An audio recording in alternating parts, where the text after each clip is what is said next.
Hello guys, my name is Martijn with most will know me as Total Warzone. Today I have a very special video for you guys. I was invited by CA to come to their headquarters in Horsham in the early stages of September to get my hands on a new upcoming Total War game that got announced today, Total War Attila. I was there with guys like Darren Total War, the Prussian Prince and Malakit Skadi to take a first look at the game and even play it myself. I've made a separate video where I will talk just about the events only, what happened, what we've done and things like that. And this video will only focus on the main features of Attila, and I also have some very exclusive footage for you guys.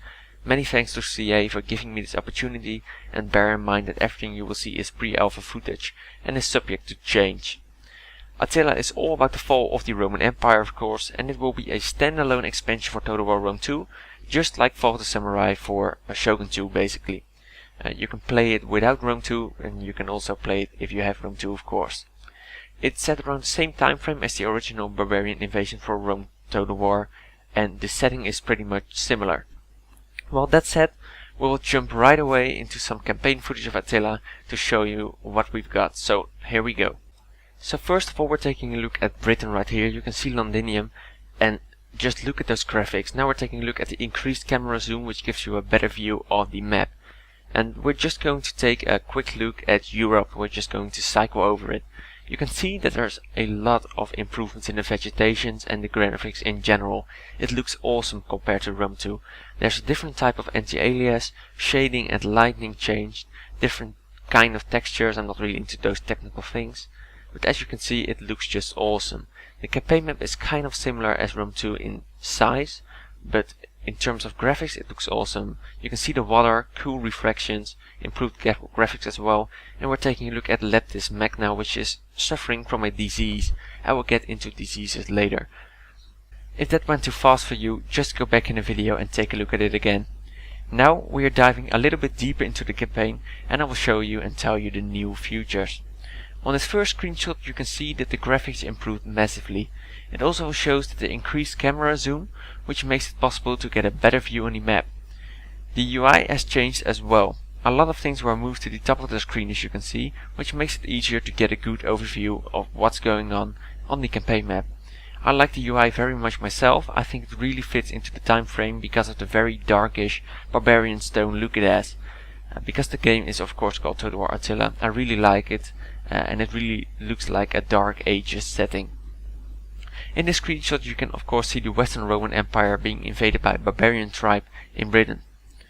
The campaign map is pretty much the same in terms of size as the Rome 2 Grand Campaign. However, it stretches a little bit less to the east and a bit more to the north. That of course because the game is called Attila. That also means that this game will be more represented from the barbarian and Hunnic perspective than the Roman perspective. Well, factions will be playable all over the map. Of course we have the iconic Western and Eastern Roman Empire, the Hunnic faction, but there are also a lot of other playable barbarian and Eastern factions on the campaign map. They are all over the place. CA explained to us that the general feel of the campaign should be the downfall of the Roman Empire. This means that the Romans start out with a lot of territories but little armies to defend them. It will be a mechanic of which cities to lose first and which cities to get invaded first. The campaign will be 4 turns per year and basic mechanics will basically stay the same as in Rome 2. Now that you got a general impression of the campaign, we will dive even deeper and move to some of the main campaign features and details and what's new in Attila.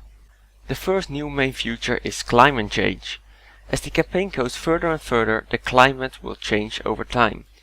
Winter will become more prominent as the campaign continues. I think CA even said that in very late game, 3 out of 4 turns could be under winter conditions. This brings a whole new mechanic to the game of managing the seasons. You need to plan your conquests and armies to stay as winter resistant as possible and to stay aware of attrition. In these screenshots you can see some of the concept art for this mechanic where the map just changes. With Attila, CA also tries to bring more immersion and emotion into the game, a thing that was missed by a lot of fans in Rome 2. They are trying to do this by implementing a number of new things. The first one is that there will be more cutscenes and cinematics in the game. Agent cutscenes are not confirmed, but faction introductions for example will return. To further boost immersion, agents and generals will now also change on the campaign map when they level up. You can really distinguish and recognize your agent when he levels up, just like in Shogun 2.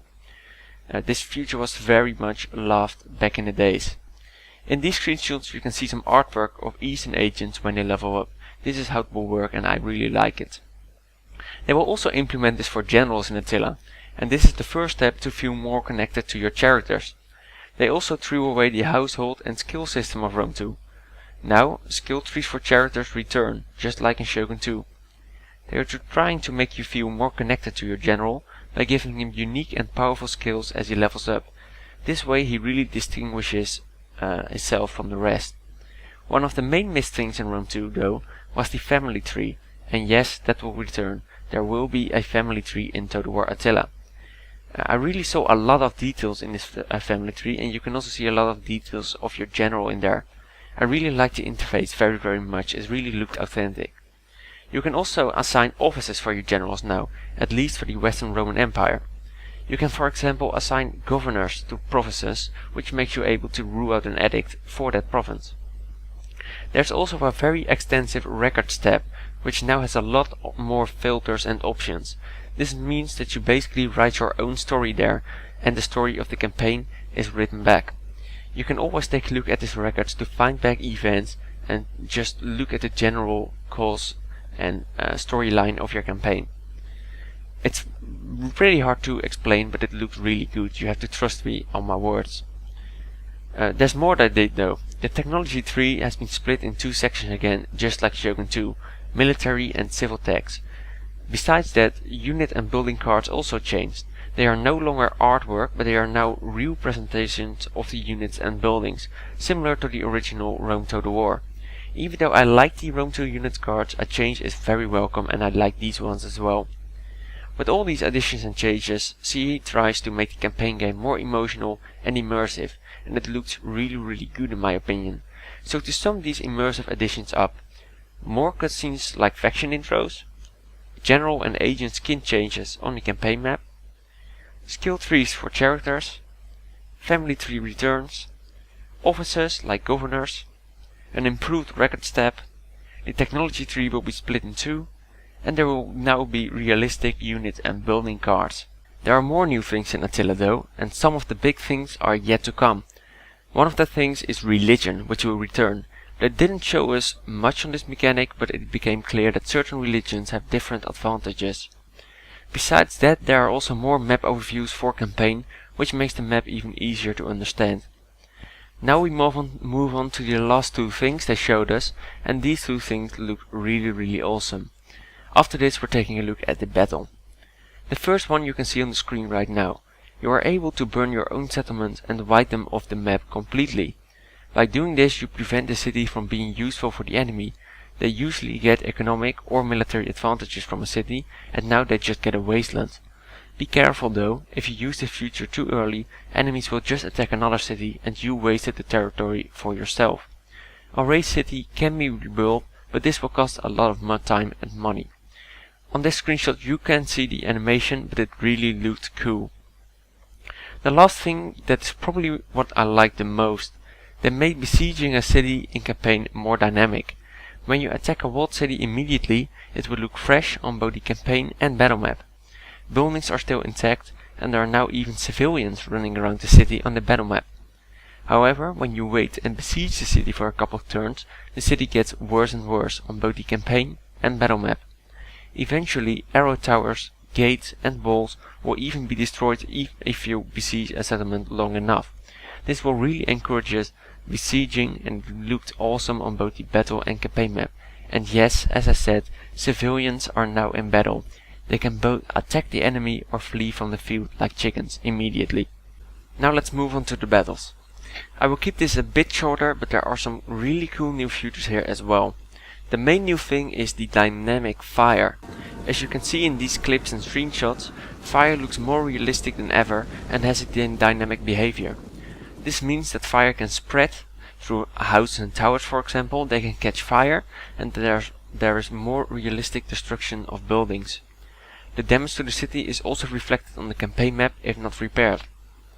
These new fire and smoke mechanics make the game look really cool. It really looks like you're playing in the Dark Ages.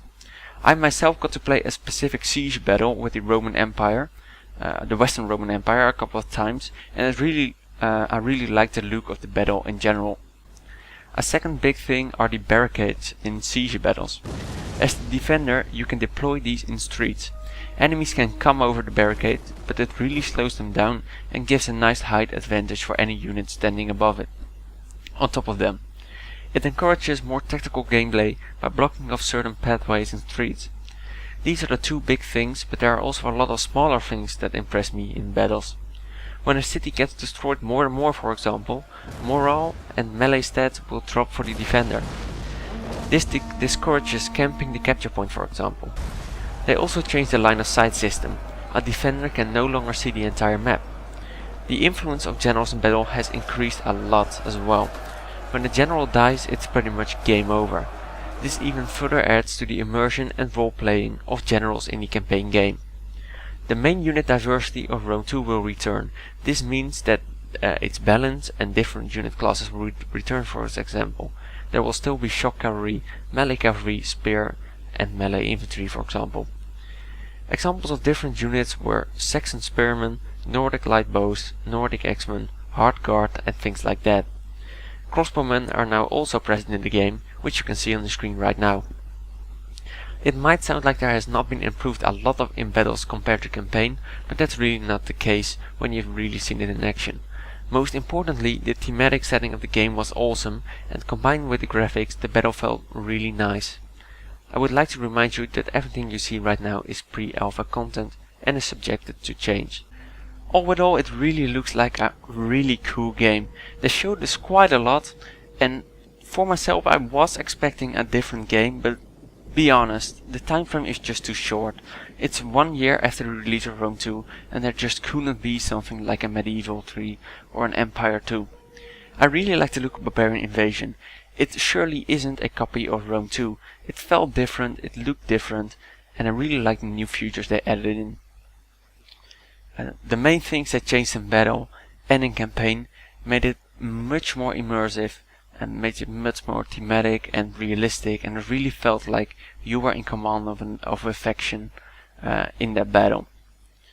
Of course, it was still all in pre-alpha, so there were quite some bugs and quite some new things, but we were the first 8 players outside the CA studio who got to play the game, which was really cool. So I will just keep this video to this. If you want to see more about this event, where we'll talk about what happened in the event besides just the game, and there's also some more Total War content in that, check out my other video. Link will be in the description and on the screen right now. So, thanks for watching. I hope you guys are looking forward to this game. If you have any questions, leave them or on Twitter or in the comment section below. And if you like this, please leave a like and subscribe. Thanks for watching, and I'll see you guys later. Bye.